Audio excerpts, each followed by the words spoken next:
10वीं कक्षा की विज्ञान विषय की इस ऑनलाइन क्लास में आप सभी का एक बार फिर से स्वागत है। पिछले अध्याय में हमने अपवर्तन और परावर्तन के बारे में सीखा था। वहाँ पे हमने देखा था कि किस तरीके से प्रकाश का अपवर्तन या परावर्तन होता है। उसके बाद हमने लेंस के बारे में भी वहाँ पे सीखा था और ये भी देखा था कि लेंस या दर्पण, गोलीय दर्पण या लेंस किस प्रकार से अलग अलग प्रकार से वस्तुओं के प्रतिबिंब बनाते हैं। और वहाँ पे हमने ये भी सीखा कि यह सारी प्रक्रिया प्रकाश की किरणों के आपस में कहीं पे मिलने के कारण होता है। इस प्रकार से वहाँ पे उन वस्तुओं के प्रतिबिंब बनते हैं। अब सबसे बड़ी बात और सबसे जरूरी बात थी कि हम वस्तुओं को क्यों देख पाते हैं। संभवतया इसका उत्तर हम पिछले वीडियो में जान चुके हैं, पिछले अध्याय में जान चुके हैं। वह हम देख पाते हैं प्रकाश के कारण। किसी वस्तु से जब प्रकाश की किरणें हमारी आंखों में पहुंचती है तो हम उनको देख पाते हैं। अब मेरी बात का अर्थ आपको समझ में आ रहा होगा कि किसी भी वस्तु को देखने के लिए हमें क्या चाहिए। वहां पे भी मैं पिछले वीडियो में आपको बता चुका हूं, पिछले अध्याय के वीडियो में, कि हमें किसी भी वस्तु को देखने के लिए दो चीजों की आवश्यकता होती है। आप अपनी नोटबुक में भी इस तरह के उत्तर लिख सकते हैं। वो आपको स्वयं अपनी नोटबुक में लिखने हैं और बाद में जब उत्तर बताए जाएं तो आप उसको देख लें कि आपने उत्तर उसका ठीक लिखा था या कुछ गलती है। तो इस तरह का सेल्फ असेसमेंट अपने आप भी करते रहें। तो मैं आपको अब बताऊं कि किसी भी वस्तु को देखने के लिए हमें दो चीजों की आवश्यकता होती है। एक चीज हम पहले पढ़ चुके हैं, वह है प्रकाश, और दूसरी चीज का नाम है आंख। हमें आंखें चाहिए किसी भी वस्तु को देखने के लिए। हम आंखें बंद करके किसी वस्तु को, किसी आवाज को सुन सकते हैं, हम उसके आने वाली सुगंध को सूंघ सकते हैं, हम उसको हाथ लगा के महसूस कर सकते हैं, हम उस वस्तु के बारे में काफी हद तक बहुत सारी जानकारियां ले सकते हैं। परंतु फिर भी आपने देखा होगा कि हमारे पास हमारा जो ज्ञानेंद्रियां हैं उसमें सबसे महत्वपूर्ण ज्ञानेंद्रिय हो जाती है आंख। क्यों? क्योंकि इसकी सहायता से ही हम लगभग हमारे दैनिक कार्य पूरे कर सकते हैं। कहीं आना जाना हो, कुछ देखना हो, कहीं पे भी, तो सारा आंखों की सहायता से हम आसानी से कर पाते हैं। सोचिए, आपके अगर हमारे शरीर में आंखें नहीं होती, ये ज्ञानेंद्रियां नहीं होती, तो क्या हम ये सारे कार्य कर पाते? तो संभवतया आपका उत्तर होगा कि अगर ये ज्ञानेंद्रियां हमारे पास हम नहीं होती तो हम ये सारी चीजें नहीं देख पाते। और क्योंकि अध्याय का नाम आप जान ही चुके हैं, मानव नेत्र तथा रंग बिरंगा संसार। अगर मानव नेत्र की बात करें और रंग बिरंगा संसार की बात करें तो मानव नेत्र हमारी आंखें हैं और रंग बिरंगा संसार है किसके कारण? वो इन्हीं आंखों के कारण है। आंखें इस रंग बिरंगे संसार को देखने में हमारी सहायता करती हैं। मनुष्य के अंदर दो आंखें होती हैं जो आपको यहाँ पे ये दिखाई दे रही हैं। ये दो आंखें, इन्हीं को हम नेत्र कहते हैं। आंख, नयन, नेत्र, लोचन, चक्षु इसके पर्यायवाची हैं। किसी भी नाम से लिखे दिखाई दे तो आप ये देख सकते हैं। इंग्लिश में इनको आई कहा जाता है, ह्यूमन आई। तो आइए इस अध्याय के शुरुआत में ही हम ह्यूमन आई के बारे में, मानव नेत्र के बारे में जानकारी लेते हैं। हाँ, एक चीज अवश्य ध्यान रहे कि मानव नेत्र जो 10वीं कक्षा की विज्ञान विषय का जो एक इम्पोर्टेंट टॉपिक है एग्जामिनेशन पॉइंट ऑफ व्यू से, तो 5 नंबर का क्वेश्चन कई बार इस पे पूछा जाता है, तो इसलिए थोड़ा सा ध्यान से करें। हाँ, एक बात और कि इसके चित्र को बनाने की प्रैक्टिस भी आपको साथ के साथ करनी है। तो इसका चित्र भी बनाएं ताकि आप उसकी प्रैक्टिस कर पाए। तो चलिए अब मानव नेत्र को देखते हैं कि मानव नेत्र है क्या, किस प्रकार से यह कार्य करता है। तो यहां पे जो चित्र आपको दिखाई दे रहा है यह मानव नेत्र का चित्र है। यहां पे इस प्रकार से यही चित्र आपको आपकी पाठ्य पुस्तक में भी है। ये आपकी पाठ्य पुस्तक से लिया गया ही चित्र है, जो एनसीईआरटी की आपकी टेक्स्ट बुक है या एससीईआरटी की जो अपनी टेक्स्ट बुक है, जो भी बोर्ड की आपकी टेक्स्ट बुक है उसी से लिया गया यह चित्र है। तो इस तरीके से आपको मानव नेत्र का जो चित्र है वो बनाना है। आइए अब इसको समझने का प्रयास करते हैं कि यह चित्र किस प्रकार से बनता है, इसके सब विभिन्न अंग कौन कौन से हैं, वे सारे अंग हमारी सहायता कैसे करते हैं वस्तुओं को देखने के लिए।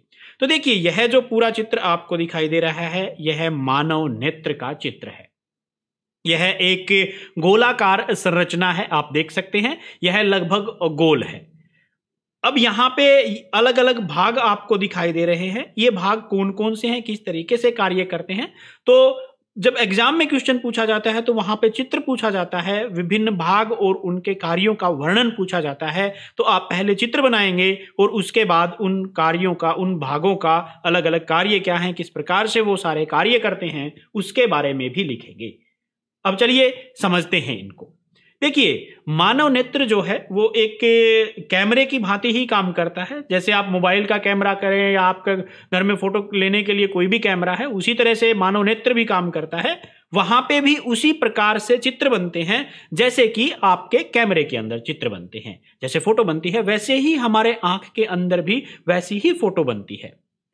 उसकी प्रकृति कैसी होगी वो आप पिछले जो अध्याय था हमारा उसमें भी जान चुके हैं। यहां पर भी हम देखेंगे कि जो चित्र बनेगा उसकी प्रकृति कैसी होगी और वो चित्र कहां पे बनेगा। हमारी आंख का जो छोटा सा गोला है इसके अंदर वो चित्र कहां पे बनता है, चलिए समझते हैं। तो देखिए, यहां पे यह गोलाकार संरचना है, इसका अंदर प्रकाश आता है। प्रकाश इस हिस्से से आता है और यहां पे जो दृष्टि पटल आपको दिखाई दे रहा है ये, इसके ऊपर बनता है चित्र। तो देखिए, दृष्टि पटल पर इसको रेटिना भी कहते हैं। दृष्टि पटल को रेटिना के नाम से भी जाना जाता है। रेटिना हो या दृष्टि पटल हो, दोनों का एक ही मतलब है। तो रेटिना या दृष्टि पटल के ऊपर चित्र बनता है, यहां से प्रकाश आता है और जो चित्र बनेगा वो यहां पे बनेगा। कैसे बनेगा, कैसे और हिस्से काम करते हैं वो समझते हैं। तो ये ध्यान रखें, यह पार्ट, यह हिस्सा दृष्टि पटल या रेटिना है जिसके ऊपर प्रतिबिंब बनता है। प्रकाश एक पतली झिल्ली, ये पतली सी झिल्ली जो आपको दिखाई दे रही है यहाँ पे, ये प्रकाश एक पतली सी झिल्ली होती है हमारी आंख के ऊपर। जो सामने का हिस्सा होता है, जो आपने देखा होगा कि आंख के अंदर एक छोटा सा, बिल्कुल बीच में, आंख के बीच में एक काला सा हिस्सा होता है, छोटा सा, उसकी बात है। जो आपको नीला नीला या रंगों अलग अलग हो सकते हैं आंखों के, तो वो जो हिस्सा है उसकी बात मैं यहाँ पे कर रहा हूं। वो हिस्सा यहाँ पे आप इस चित्र में देख सकते हैं, वह उभरा हुआ हिस्सा थोड़ा सा यहाँ पे है। इस हिस्से से होकर प्रकाश अंदर जाता है। यह एक पतली झिल्ली होती है, बिल्कुल पतली, इतनी पतली कि इसके अंदर से प्रकाश आसानी से गुजर जाता है। इस पतली झिल्ली को, जो यह पतली झिल्ली ऊपर बनी हुई है, प्रकाश की पतली झिल्ली, इसको हम कार्निया या स्वच्छ मंडल कहते हैं। ये ध्यान रखें, नाम मैंने बताया, एक हो गया कार्निया और दूसरा हम कह सकते हैं यहां पे स्वच्छ मंडल। कार्निया या स्वच्छ मंडल दोनों एक ही बात है। तो यह स्वच्छ मंडल जो पतली झिल्ली है, इसमें से प्रकाश अंदर की तरफ जाता है। यह नेत्र का जो गोला है, यह गोला इसके बाहरी हिस्से या अग्रभाग के ऊपर होता है, सबसे बाहरी भाग के ऊपर। और यह ध्यान रखें, यह हिस्सा जो पतली झिल्ली है या कार्निया है, यह पारदर्शी होता है। तो आप लिख सकते हैं, जैसे पहले मैंने आपको बताया दृष्टिपटल के बारे में, दृष्टिपटल लिखें तो वहां पे आप इसका वर्णन करते हुए लिखें कि इसके ऊपर प्रतिबिंब बनता है प्रकाश। उसके बाद आप लिखेंगे स्वच्छ मंडल या कार्निया के बारे में। कार्निया के बारे में क्या लिखेंगे कि यह सबसे अग्र भाग में होता है, यह एक पारदर्शी पतली झिल्ली है जिससे होकर प्रकाश आंख में जाता है, आंख में पहुंचता है।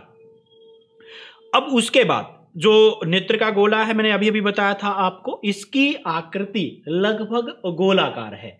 तो यह आकृति लगभग गोलाकार आकृति का है। इसका व्यास, जो आंख आपको दिखाई दे रही है, देखिए इस चीज के बीच में थोड़ा सा ध्यान रखें, एक होता है व्यास, एक होता है त्रिज्या। आप में से कितने बच्चे यहां पे लिख सकते हैं कि व्यास और त्रिज्या में क्या संबंध है? ये चीज आप लिखने की कोशिश करें, अपनी नोटबुक में लिख सकते हैं आप। तो ये चीज ध्यान रहे, यहां पे व्यास लिया गया है, त्रिज्या नहीं ली गई है। और हिंट के लिए मैं बता दूं, त्रिज्या अर्धव्यास होती है। अब आप लिख सकते हैं उसका आंसर यहां पे। तो चलिए देखते हैं, जो इसकी यह व्यास है, जो ये हमारे पास जो गोला है, जो नेत्र गोलक जिसको बोलते हैं, इसका व्यास, ये चीज ध्यान रखिए, नेत्र गोलक का व्यास लगभग 2.3 सेंटीमीटर होता है। नेत्र गोलक का व्यास लगभग 2.3, लगभग कहा गया है, यहां पे एग्जैक्ट नहीं है। क्यों? क्योंकि देखिए इसका व्यास जो है वो बदलता रहता है, तो इस वजह से लगभग कहा गया है, क्योंकि छोटी बड़ी आंखें भी हो सकती हैं, उसी के अनुसार कुछ इसमें बदलाव भी हो सकता है। तो जो आपको ध्यान रखना है वो ये है कि 2.3 सेंटीमीटर लगभग इसका व्यास होता है। चलिए, ये गोले के बारे में हुआ।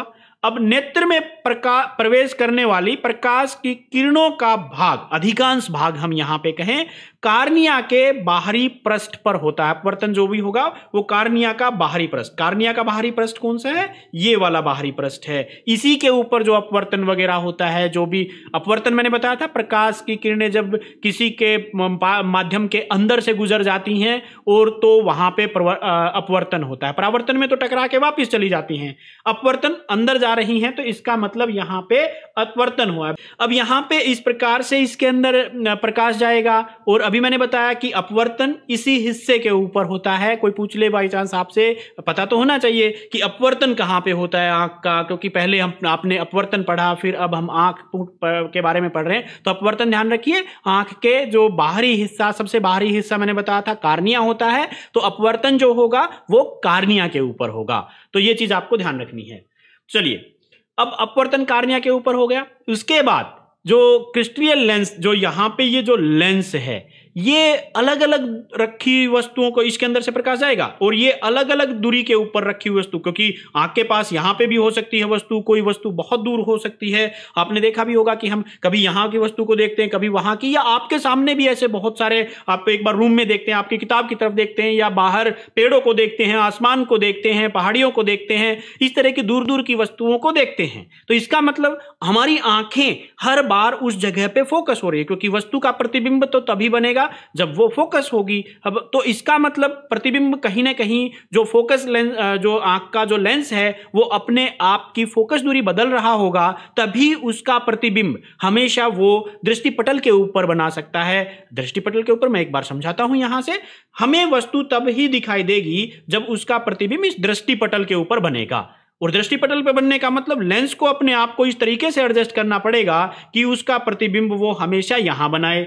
अब बस प्रतिबिंब हमेशा यहां बनाने का मतलब यह हुआ कि जो प्रकाश, जो यहां पे ये जो लेंस है, जो हमारा क्रिस्टलीय लेंस है, मैं शब्द इस्तेमाल कर रहा हूं यहां पे क्रिस्टलीय लेंस, तो ये जो क्रिस्टलीय लेंस है, इसका जो क्रिस्टलीय वर्ड मैंने यूज किया है, ये ध्यान रखिए, क्रिस्टलीय लेंस है। जो क्रिस्टलीय लेंस है उसका फोकस बदलता रहता है, उसका फोकस फिक्स नहीं है, उसकी फोकस दूरी फिक्स नहीं है। फोकस दूरी फिक्स ना होने का मतलब ये हुआ कि जिस गोले से, क्योंकि उत्तल लेंस है ये, तो उसके गोले का व्यास भी लगातार बदल रहा होगा या बदलता रहता होगा। हम इसके बारे में भी थोड़ा सा आगे चल के चर्चा करेंगे। तो इस वजह से फोकस दूरी चेंज होती रहती है। उसके बाद कार्निया, ये रहा हमारा कार्निया, ये कार्निया था। उसके पीछे की जो संरचना है, ये जो संरचनाएं हैं, यह पेशियों का, मांसपेशियां जैसे होती है उसी तरीके पेशियां हैं। यहाँ पे जो पेशियां जो होती कार्निया के पीछे, इसको परितारिका कहते हैं। तो ये परितारिका है। परितारिका जो ये पेशीय डायफ्राम है, डायफ्राम का मतलब एक चक्कर बनाएगा आंखों के चारों तरफ इस तरीके से, जो इसको कंट्रोल करने का काम करता है। उसको भी मैं आप डिस्कस करेंगे आगे चल के। तो ये हमारा परितारिका है, ये पेशियां हैं संभव, जो यहाँ पे जो ये है, ये आपको दिखाई दे रही चित्र के अंदर, ये पेशियां हैं। तो यह एक डायफ्राम की फॉर्म में होता है। यहाँ पे क्या करता है, इसका काम क्या है, यह पुतली के साइज को कंट्रोल करेगा। पुतली के साइज को नियंत्रित करने का मतलब क्या हुआ कि देखिए, जो कई बार आपने प्रकाश के अंदर देखा होगा कि जब आप एकदम तेज रोशनी के अंदर होते हैं तो आपको जो चीजें हैं वो स्पष्ट दिखाई देती हैं, परंतु एकदम से जब आप अंधेरे कमरे के अंदर जाते हैं तो आप वस्तुओं को अच्छे से नहीं देख पाते, आपकी आंखों के सामने अंधेरा छा जाता है। वहां पे क्या हो रहा है, कभी आपने ध्यान देने की कोशिश की? तो अब की बार ध्यान दीजिएगा। आपने एक मित्र के साथ यह आप कर सकते हैं, उसको एक बार आप जाके देखिए, जब वो बाहर कमरे के बाहर खड़ा हो धूप के दौरान, धूप में आपको सूरज की तरफ नहीं देखना है, बाहरी चीजों को भी आप देखेंगे, जिस तरफ धूप है उस तरफ की चीजें को देखेंगे, तो आप देखेंगे कि उसके आंख की जो बीच की पुतली है, जो आपको बीच में काला काला नजर आता है गोल गोल सा, उसको, उसके साइज को आप ध्यान से देखिए, वो बिल्कुल छोटा सा हो जाता है। और जब आप उसी साथी को एक बार फिर अंधेरे कमरे में लेके जाइए या जहां पे रोशनी कम हो वहां लेके जाइए, तो आप थोड़ी देर बाद देखेंगे कि उसके पुतली का साइज बढ़ गया है। क्या हो रहा है वहां पे जो पुतलियां हैं उसके, जो मैंने अभी बताया, वहां पे वो कंट्रोल हो रही हैं। क्यों कंट्रोल हो रही हैं? क्योंकि हमारी आंखों के अंदर एक निश्चित मात्रा में प्रकाश पहुंचना चाहिए, नहीं तो आंखें खराब हो सकती है। उसको कंट्रोल करने के लिए जो पुतली का साइज है वो लगातार बदलता रहता है। और वो कौन करता है? वो यही पेशियां करती हैं, जो अभी मैंने आपको बताया, जिसको हम परितारिका कहते हैं। तो वो उसको कंट्रोल कर रही हैं। बाहर छोटा होने का मतलब क्या हुआ कि दरवाजा उसने छोटा खोल दिया। आप सोच सकते हैं इस चीज से कि एक खिड़की है, आप उसको बड़ा सा खोल देंगे तो ज्यादा रोशनी आएगी, खिड़की को कम खोलेंगे तो रोशनी कम आएगी। तो इसका मतलब जो हमारी आंख की खिड़की है, परितारिका की सहायता से जो पुतली है, उसको उसने कंट्रोल कर लिया। कम खोला जब वो ज्यादा प्रकाश के अंदर थी, और ज्यादा खोल दिया जब उसको अंधेरे के, क्योंकि वहां पे हमारी आंखों में आने वाला प्रकाश कम है, परंतु चित्र बनने के लिए, स्पष्ट चित्र बनने के लिए प्रकाश की मात्रा की हमें ज्यादा आवश्यकता है, तो इस वजह से उसका साइज बड़ा हो जाता है। तो यह चीज आप ध्यान रखें, आप इस चीज को ऑब्जर्व करके देखें अपने साथियों के साथ, क्योंकि क्लासरूम में भी आप देख सकते हैं, स्कूल में भी आप देख सकते हैं। स्कूल में क्लास से बाहर जाएं तो एक बार उनकी आंखों को नोट करने का प्रयास कीजिए, और जब आप अंदर आते हैं तब उनको देखने का प्रयास कीजिए। उसके लिए आंखें खोलने की जरूरत नहीं है, सिंपली भी दिखाई दे जाएगा, कहीं पकड़ के यूं को मैं तेरी आंखें देख रहा हूं सपुतली का, वो आप आम तौर से भी दिखाई देता है। इसके अलावा भी आपने एक चीज देखी होगी कि और भी ज्यादा रोशनी होती है तो आंखें आप बिल्कुल ऐसे बंद कर लेते हैं। वो क्यों? वो प्रकाश को कंट्रोल, या एकदम से आपने देखा होगा अंधेरे के अंदर जब आप खड़े हैं और आपको एकदम से रोशनी सामने आ जाए तो सब कुछ चुंधिया जाता है आंखों के सामने। हम हाथ इस तरीके से करते हैं, क्यों? क्योंकि वो एकदम से ज्यादा प्रकाश जा रहा है, और ज्यादा प्रकाश जाएगा तो आंखों के पीछे जो आंख के अंदर जो चित्र बनता है वो सही नहीं बन पाएगा। तो ये उसको कंट्रोल करने का काम करती है। चलिए आगे समझते हैं आंख के बारे में। तो देखिए यहां पे ये परितारिका थी, परितारिका के बारे में मैंने बताया अभी आपको, जो पुतली के साइज को कंट्रोल करती है। अब उसके बाद अभिनेत्रक लेंस, जो ये है, ये हमारा अभिनेत्रक लेंस है, जिसको हम क्रिस्टलीय लेंस भी कह रहे हैं। तो ये किसी भी वस्तु का जो प्रतिबिंब बनाता है वह कैसा बनेगा, वह उल्टा बनेगा या सीधा बनेगा, एक बार इसके बारे में आप जरूर लिखिए। यहाँ पे जो प्रतिबिंब बनेगा, क्योंकि उत्तल लेंस है और उत्तल लेंस के कारण बनने वाले प्रतिबिंब उल्टे होते हैं, और वास्तविक बनेंगे तो उल्टे बनेंगे। तो यहाँ पे जो चित्र बन रहे हैं वो उल्टे बन रहे हैं। कमाल की बात है, थोड़ा सा आप परेशान हो सकते हैं इस चीज से, या अचंभित भी हो सकते हैं। यानी कि हमें जो जितनी वस्तुएं दिखाई दे रही हैं वो उल्टी हैं। जो चित्र बन रहा है, क्योंकि लेंस ने तो उसका चित्र उल्टा बनाना है तो वो उल्टी बनती है। तो इस तरीके से जो चित्र बन रहा है हमारे आंख के पीछे वो उल्टा बन रहा है, क्योंकि उत्तल लेंस वास्तविक प्रतिबिंब उल्टा बना रहा है यहाँ पे। तो ये चीज आप ध्यान रखें। रेटिना, एक जो रेटिना है हमारा, जो अभी अभी मैंने आपको बताया दृष्टिपटल कहते हैं, या जिसको हम रेटिना कह रहे हैं, वो जो रेटिना है वो एक कोमल सूक्ष्म झिल्ली होती है। झिल्ली, अब ये वर्ड आपके सामने कई बार कौतूहल का विषय हो सकता है कि ये झिल्ली का मतलब क्या होता है। कई जगह पे आप पढ़ते हैं, आपने पहले की कक्षाओं में भी पढ़ा होगा झिल्ली के बारे में।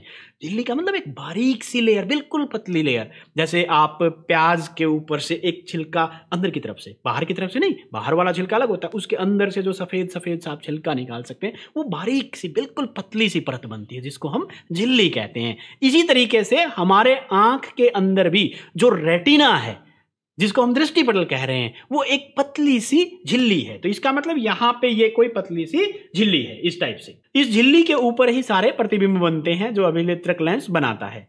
अब यहां पे झिल्ली के अंदर होता क्या है? देखिए, ऐसी सेंसिटिव, फोटोसेंसिटिव प्रकाश सुग्राही जिसको कह सकते हैं, छोटी छोटी कोशिकाएं होती हैं जो उसको डिटेक्ट कर सकती हैं, जो उसको, जैसे हमारी नाक सूंघ सकती है वैसे ही ये प्रकाश को देख सकती हैं। प्रकाश के लिए डिटेक्टर है बेसिकली। तो हम कह सकते हैं कि ये डिटेक्ट कर सकती हैं, उस चीज को भांप सकती हैं, महसूस कर सकती हैं। तो प्रकाश सुग्राही बोलते हैं ऐसी चीजों को। तो यहाँ पे प्रकाश सुग्राही कोशिकाओं का बना हुआ होता है। जो झिल्ली मैंने बताई, रेटिना पटल जो बताया, वो बहुत बड़ी संख्या, बहुत ज्यादा संख्या में, जैसे आपने सुना होगा ना कैमरे के अंदर आजकल सभी स्टूडेंट्स, इवन तीसरी चौथी कक्षा के बच्चे भी जानते हैं पिक्सल के बारे में, megapixel, 2 megapixel, 3 megapixel, 5 megapixel and so on. वो पिक्सल्स क्या है? वो संख्या बता रहा है वहां पे। 5 मेगापिक्सल का मतलब 5 मेगा पिक्सल्स एक जो सुग्राही जो मैंने बताया अभी, इसी तरीके से प्रकाश सुग्राही जो एक छोटा सा सेंसर है उसको बोलते हैं। यहाँ पे हमारे आंख के अंदर भी ऐसे ही है। तो वो बहुत सारी संख्या में होती हैं, बहुत ज्यादा, बहुत, जैसे यहाँ पे मैंने कहा आपको, प्रकाश सुग्राही जो कोशिकाएं हैं वो बहुत बड़ी संख्या में हैं। ये क्या करती हैं? ये जो यहाँ पे जो प्रकाश पहुंचेगा उसका चित्र बनाएंगी, और चित्र बनाने के बाद उसको इलेक्ट्रिकल सिग्नल या विद्युत सिग्नल के अंदर बदल देती हैं। अब इन विद्युत सिग्नल का क्या होगा, क्या हमें करंट नहीं लगेगा, वो इतना ज्यादा तेज नहीं होते कि हमें करंट लगे। और दूसरा सीधी सी बात है, जब विद्युत सिग्नल बनेंगे तो कहीं ना कहीं ऐसी कोई तार भी बनाई होगी जो उन सिग्नल को लेके जाएगी। अब वो तार कहां पे है और कहां जाती हैं, आइए समझते हैं इस चीज को भी। तो देखिए यहां पे ये विद्युत सिग्नल उत्पन्न होंगे, और ये विद्युत सिग्नल जाने चाहिए हमारे मस्तिष्क के अंदर, हमारे दिमाग के अंदर, क्योंकि जो काम करता है, जो देखने का, सुनने, सारी संरचना, ये सारी चीजें आपने पढ़ चुके हैं कि वो हमारा मस्तिष्क कंट्रोल करता है। तो कहीं ना कहीं ये जाके फिर लास्ट में कहां पे इकट्ठा होती है सारी सूचनाएं, वो मस्तिष्क के अंदर होती हैं। तो इसी प्रकार से जो ये विद्युत सिग्नल बनेंगे वो आंख के अंदर से कहां तक जाएंगे, हमारे दिमाग के अंदर। प्रोसेसर जो है सारा काम करता है, उस दिमाग के अंदर वो जब सिग्नल्स जाएंगे तब पता चलेगा हमें कि ये वस्तु कैसी है, कैसे दिखती है, कैसा है। तो इसका मतलब सूचनाएं, जब आपने देखा होगा, आप बता रहे हैं कि ये रंग काला है, ये रंग काला कहां से आया, ये रंग लाल है, ये नीला है, ये लाल नीला, ये कौन बता रहा है, ये हमारा दिमाग बता रहा है, आंखें नहीं बता रही। आंखें तो सिर्फ उसको देख रही हैं, सिर्फ महसूस कर रही हैं, उनको नहीं पता ये लाल है काला है। लाल काला जो डिफरेंस करना है, जो उनके बीच में अंतर पैदा करना है, वो हमारा दिमाग अंदर पैदा करता है। तो वो सिग्नल कहां पे जाएंगे, आंख में से होते हुए कहां पे जाएंगे, यहां पे ये दृक् तंत्रिका है जैसे दिखाई दे रही है, ये उन सब सिग्नल को ले जाने के लिए होती हैं जो दिमाग तक उन सिग्नल्स को पहुंचाती हैं। तो ये दृक् तंत्रिकाओं द्वारा मस्तिष्क तक पहुंचा दिए जाते हैं। तो ये है वो तारों का गुच्छा, जहां से आप जरूरी नहीं, जैसे चित्र में दिखाई दे रहा है, यहां पे कोई आपको लाइनें दिखाई नहीं दे रही, तो आप इस तरीके से लाइनें पतली पतली यहां पे बना सकते हैं, तो वो भी एक समझने के लिए इजी रहेगा आपके। तो वो वहां पे इस तरीके से सूचनाओं को पहुंचाती हैं। चलिए, अब कोई भी वस्तु को हम कई बार नहीं देख पाते, आंखें खराब हो जाती हैं, ये कहते हैं ना कि तेरी आंखें खराब हैं, उसकी आंखें खराब हो गई, ये चीज हो गया। तो कहां पे, कैसे, यानी कि अगर दृष्टि में किसी भी प्रकार की बाधा आए, हम देख ना पाए, तो वहां पे हम कहते हैं कि आंखें खराब हो गई। कहां पे खराब हो सकती हैं, क्या खराब हो सकता है आंखों के अंदर? देखिए, आंख में सबसे पहले प्रकाश की एंट्री कहां पे होती है, सबसे बाहरी हिस्सा, जिसको हमने क्या नाम दिया था, स्वच्छ मंडल जिसको कहा था, जिसको हमने कार्निया कहा था, कार्निया के अंदर। तो इसका मतलब कार्निया से लेकर के अगर दिमाग तक जब तक सिग्नल जाते हैं, उसके किसी भी हिस्से में गड़बड़ आ जाए तो चीजें गड़बड़ हो सकती हैं, हमें चीजें अच्छे से दिखाई, वस्तुएं जो है वो अच्छे से दिखाई नहीं देंगी। क्या होना चाहिए, तो क्या करें, तो अपनी आंखों की देखभाल करें, कुछ भी करें संभाल के रखें। अब मैंने बताया कि जो सबसे ऊपरी हिस्सा है वो एक प्रकार का पारदर्शी है। आप क्या करते हैं, आंखें साफ नहीं करते, कई बार कई बच्चे इस तरह के होते हैं, वो आंधी आ गई तो वो आंखों को रगड़ देते हैं। रगड़ना नहीं चाहिए। क्यों? आप कांच के ऊपर भी रेत लगाएंगे तो क्या होगा, उसके अंदर स्क्रैच हो जाएंगे, निशान पड़ जाएंगे, खराब हो जाएगा। यही आंखों के साथ होता है, उसके ऊपर निशान हो जाएंगे तो फिर चीजें धुंधली दिखाई देने लग जाएंगी। तो इसलिए कभी भी आंखों के साथ इस तरह गड़बड़ नहीं करनी चाहिए। कभी भी आंखों को रगड़िए मत, क्या कीजिए, पानी से धो लीजिए या थोड़ा सा रो लीजिए, दोनों एक ही बात है। रोने से भी क्या हो रहा है, पानी आएगा आंखों में, वो क्या करेगा, चीजों को बाहर निकालेगा। आपने ऑब्जर्व किया होगा कि आपके आंख में कुछ भी गिर जाता है तो क्या होता है, तुरंत पानी आता है। वो क्यों? क्योंकि उसको पता है कि आंख का लेंस इतना सेंसिटिव है, उसको खराब नहीं होने देना, तो इस वजह से वो आता है। तो ये ध्यान रखिए, कभी भी आंखों को रगड़िए मत, उनको संभाल के रखिए, बहुत संभाल के। ताउम्र काम लेना है, जब तक सांसें चल रही हैं तब तक हमें उनसे काम लेना है, तो इसलिए उनको संभाल के रखें। तो इस वजह से हो सकती हैं। दूसरा क्या हो सकता है, आंख के लेंस में गड़बड़ आ जाए। जो क्रिस्टलीय लेंस है, मैंने बताया कि क्रिस्टल के बना हुआ होता है, वहां पे छोटे छोटे क्रिस्टल्स होते हैं, लिक्विड टाइप से हैं, एक टाइप से हम कह सकते हैं उनको। तो वो क्या कर रहे हैं, अगर वो उसके अंदर जो उसका क्रिस्टलीकरण है, बेसिकली हम कह दें उसका लचीलापन है, अगर वो खत्म हो जाएगा तो फिर आंखें समंजन क्षम, जो उसका लेंस का जो मैंने बताया था साइज बढ़ता घटता रहता है, वो नहीं होगा तो हम वस्तुओं को स्पष्ट नहीं देख पाएंगे, कभी दूर की वस्तुओं को नहीं, कभी नजदीक की वस्तुओं को नहीं। तो चश्मा लगाएंगे आंखों के ऊपर। क्या करना चाहिए कि आंखों के उस लेंस की भी सहायता, तो आप विज्ञान की किताब के अंदर ऐसे बहुत सारे दिए गए हैं कि आपको एक संतुलित आहार खाना चाहिए, वहां पे संतुलित आहार लेना चाहिए, ताकि उस लेंस के अंदर लचीलापन बना रहना चाहिए। ज्यादा तेज रोशनी की तरफ नहीं देखना चाहिए और ज्यादा गहरे अंधेरे की तरफ भी हमें पढ़ाई वगैरह ज्यादा आंखों के ऊपर जोर नहीं देना चाहिए।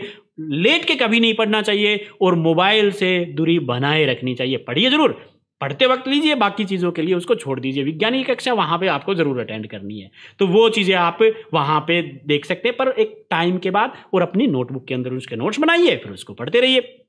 तो इस तरीके से हम आंखों की अपनी सुरक्षा कर सकते हैं। इसके अलावा और क्या हो, कई बार आंख में चोट लग जाती है तो आंख का लिक्विड बाहर आ जाएगा, जो बीच में मैंने यहाँ पे आप देख सकते हैं, इसके अंदर जो ये नीला नीला दिखाई दे रहा है ये भी बाहर आ गया, तो उसकी वजह से भी क्या हो जाएगा, यहाँ पे हमें वस्तुएं दिखाई नहीं दे पाएगी। तो ये है इसका कारण। तो यहाँ पे ये कारण हो सकता है आंखों के खराब होने का। इनमें से किसी भी चीज में गड़बड़ आ जाए तो आंखें आमतौर से जो है वो खराब हो सकती हैं। तो ये सारा इसके कारण होता है। चलिए अब हम बात करते हैं, ये तो था आपका जो आंख का था, जो इसको कहा गया, जो द्रव मैंने बताया था यहाँ पे जो नीले रंग का होता है। सामान्यतः आपने देखा होगा कई बार जब आप तुरंत प्रकाश की तरफ देते हैं, किसी चीज की तरफ देखते हैं, तो आपको वस्तुएं नीली नीली, आंख बंद करके भी देखेंगे तो नीली नीली, या उसके बाद कुछ देर तक वो चित्र बना रहता है। वो किसके कारण है? वो इसी कचाप द्रव के कारण है। वो इस द्रव के अंदर चित्र बना रहता है क्योंकि इसके अंदर से प्रकाश होकर आंख तक गुजरता है। तो ये आंख, वो कहते हैं ना आंख फूट गई, आंख फूट गई का मतलब आंख फूट गई तो इसमें से द्रव निकल जाएगा, आंखें खराब हो जाएंगी। तो इस वजह से ये आप ध्यान रखें, प्रकाश के लिए या आंखों के लिए ये चीजें बनाए रखें। चलिए अब हम बात करते हैं समंजन क्षमता की। अब समंजन क्षमता क्या होती है? देखिए मैंने अभी भी आपको बताया कि निकट की वस्तुओं को और दूर की वस्तुओं को देखने के लिए लेंस अपने आप को क्या करता है, जो पक्षमाभिपेशियां जो है उसके कारण जो अपनी मोटाई में लगातार वो रूपांतरण करता रहता है, बदलता रहता है। इसी को हम क्या कहते हैं? समंजन क्षमता कहते हैं। समंजन, आंखों का अकोमोडेशन, वहां पे जो चित्र बनाना है जो आंख का, वो आपने भी देखा होगा कैमरे से आप करते हैं, फोकस करते हैं तो उसके ऊपर, स्क्रीन के ऊपर आप इस तरीके से दबाते होंगे तब वो उसके ऊपर फोकस हो जाता है। तो आंखें कहां पे फोकस हो रही हैं उसके लिए जो लेंस है वो काम करता है। आप एकदम से अभी भी करके देख सकते हैं, जैसे आप मोबाइल देख रहे हैं तो एकदम से आंखें हटाई और कोई दूसरी चीज देखने की कोशिश कीजिए तो आपको देखेंगे कि कुछ के लिए कुछ बहुत थोड़े टाइम के लिए टाइम लगता है। तो इसका मतलब वो किस में लगा? वो लेंस को एडजस्ट होने में लगा। तो वो समंजन करता है। इस तरह का चित्र का जो बनाना होता है, जो अंतिम प्रतिबिंब, जो फाइनल इमेज बनती है, उसके लिए आंखों को एडजस्ट करना पड़ता है। तो इस तरीके से जो बनती है वो होती है हमारी समंजन क्षमता। तो ये समंजन क्षमता होगी। तो चलिए देखते हैं इसको भी। तो ये तो था हमारा इसके बारे में। अब बात करते हैं हम समंजन क्षमता के बारे में। ये होती है समंजन क्षमता, यानी कि जो द्रव है वो जलीय अभिनेत्रक लेंस रेशेदार जलीय द्रव पदार्थ का बना होता है, जो मैंने अभी अभी बताया। तो वो क्या करता है, उसको समंजन करता है, इकट्ठा करने का, वहां पे पेशियां सिकुड़ती हैं और इस तरीके से वो लेंस से काम करता है। अब बात करते हैं यहाँ पे जो एक और इम्पोर्टेंट पॉइंट की, वो ये है समंजन की। आप डेफिनेशन लेना चाहें तो यहां से सिंपल से ले सकते हैं। अभिनेत्रक लेंस की वह क्षमता जिसके कारण वह अपनी फोकस दूरी को समायोजित कर लेता है, उसको वो क्या कहलाती है? समंजन। तो यहां से समंजन की परिभाषा निकल के आती है हमारे सामने। अब देखिए कितनी आमतौर से वस्तु को स्पष्ट देखने के लिए, सुस्पष्ट देखने के लिए, हम उसको साफ तौर से देख पाए। आप खुद करके देख सकते हैं एक्सपेरिमेंट, अपने हाथ को यूं करके देखिए और कहां तक आप उसको सुस्पष्ट, जिसमें आंख को जोर ना लगाना पड़े, आप बिल्कुल यूं करके देखेंगे तो हो सकता है आपको दिखाई भी दे जाए, परंतु उसमें जोर नहीं लगाना है बिल्कुल भी आंखों के। जब बिल्कुल आराम से आपकी आंखें रिलैक्स रूप से किस तरीके से इतनी वस्तु को देख पाते, एक बार वो निकालने की कोशिश कीजिए और फिर देखिए वो दूरी कितनी है। तो आप पाएंगे कि वो दूरी लगभग 25 सेंटीमीटर की होती है। तो इसका मतलब जो सामान्य दृष्टि है, जो सामान्य आंखें हैं, उसकी जो समंजन क्षमता है आमतौर से ठीक ठाक देखने की, वो लगभग 25 सेंटीमीटर की होती है। तो यह निकट बिंदु, यहाँ पे निकट बिंदु और दूर बिंदु के बारे में भी एक बार पढ़ते हैं। तो यहाँ पे वस्तुएं स्पष्ट देखी जा सकती हैं किस दूरी के ऊपर? लगभग 25 सेंटीमीटर की दूरी के ऊपर। किसी सामान्य दृष्टि के तरुण वयस्क के लिए निकट बिंदु की आंख से दूरी लगभग कितनी होती है? 25 सेंटीमीटर। इतने निकटतम हम उसको देख सकते हैं। और दूरतम यानी कि कहां तक दूरी तक देख सकते हैं? अब दूरी की बात करें तो हम, आपने देखा होगा कि जब, हाँ ठीक है ये बात मैंने आपकी मान ली, पर मैं दूर के पेड़ों को देख पाता हूं, मैं दूर की पहाड़ों को देख पाता हूं। तो इसका मतलब क्या हुआ? दूरी कहां तक हुई? अनंत तक। तो जो लेंस की क्षमता की बात करें तो वह देखने में निकट बिंदु तो 25 सेंटीमीटर तक बनता है, परंतु दूर बिंदु की बात करें तो वो अधिकतम दूरी इनफाइनाइट या अनंत तक हो सकती है। तो ये चीज आप ध्यान रखिए जो लेंस की क्षमता के बारे में है वो चीजें। अब कई बार क्या होता है कि आपने देखा होगा, एक जरूरी बात है जो आप सबको पता होनी चाहिए, क्योंकि हर घर में बड़े बुजुर्ग होते हैं और आपने ऑब्जर्व किया होगा कि उनके आंखें कुछ समय के बाद साफ नहीं देख पाती, उनको धुंधला दिखाई देने लग जाता है। तो कारण क्या है? और कई बार देखा होगा कि उनका जो बड़े बुजुर्ग आपने देखे होंगे, काफी बुजुर्ग जो व्यक्ति होते हैं, तो उनकी आंखें भी देखेंगे आप दूधिया हो जाती हैं, नीली नीली सी और दूधिया सी हो जाती है, सफेद सफेद सी। तो वो क्या है? वो मोतियाबिंद है। मोतियाबिंद क्या होता है? तो देखिए इसमें क्या है, जो क्रिस्टलीय लेंस है वो धुंधला जब हो जाता है तो उसी को हम मोतियाबिंद कहते हैं। किसके कारण होता है? वह होता है किसी कमी के कारण, किसी आंख के अंदर किसी भी टाइप की कोई भी कमी हो सकती है, उसके कारण वो मोतियाबिंद हो सकता है। अब क्या मोतियाबिंद फिर ठीक हो सकता है? देखिए है मेनली वो लेंस में गड़बड़ के कारण। तो क्या वो ठीक हो सकता है? हाँ, उसको ऑपरेशन द्वारा ठीक किया जा सकता है। आजकल ऐसे उपचार हैं, तो आप देखें इस तरह का, और उनको दृष्टि वापस लाई जा सकती है। तो आप इस तरह का देखें, अपने बुजुर्ग घर में जो भी हो उसका ऑपरेशन आप करवा के आंखें ठीक कर सकते हैं। वेल, अब यहां पे तक हमने पढ़ा आंख के बारे में, कैसे काम करती है, कैसे वो सारी चीजें हैं।